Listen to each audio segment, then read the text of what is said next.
દિલ્હીથી અમદાવાદ આવતી સ્પાઇસ જેટની ફ્લાઇટમાં ફરી એકવાર મોટો વિલંબ નોંધાયો છે, જેને કારણે મુસાફરોને ભારે હાલાકીનો સામનો કરવો પડ્યો હતો.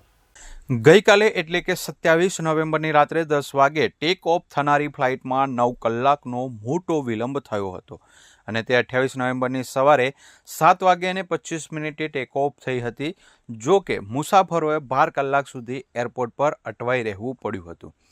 ફ્લાઇટના લાંબા વિલંબને કારણે મુસાફરોમાં ભારે રોષ ફેલાયો હતો અને એરપોર્ટ પર હોબાળો થયો હતો, કારણ કે એરલાઇન સ્ટાફ તરફથી રહેવાની કે જમવાની સુવિધા અંગે કોઈ યોગ્ય માર્ગદર્શન કે સ્પષ્ટ માહિતી આપવામાં નહોતી આવી, જેને કારણે મુસાફરોએ રોષ ઠાલવતા કહ્યું હતું કે આની કરતાં રાજધાનીમાં નીકળ્યા હોત તોય વહેલા પહોંચી જાત. મુસાફરોનું કહેવું છે કે લાંબા સમયથી એરપોર્ટ પર રાહ જોતા હોવા છતાં સ્ટાફ તરફથી યોગ્ય માર્ગદર્શન અથવા યોગ્ય જવાબ આપવામાં નહીં આવી રહ્યો. કેટલાક મુસાફરોને રહેવાની કે જમવાની સુવિધા અંગે પણ કોઈ સ્પષ્ટ માહિતી આપવામાં આવી નથી. ઘણા મુસાફરો સોશિયલ મીડિયા પર પોતાની પીડા વ્યક્ત કરતા જોવા મળ્યા અને સ્પાઇસ જેટની કામગીરી પર સવાલો ઉઠાવ્યા હતા.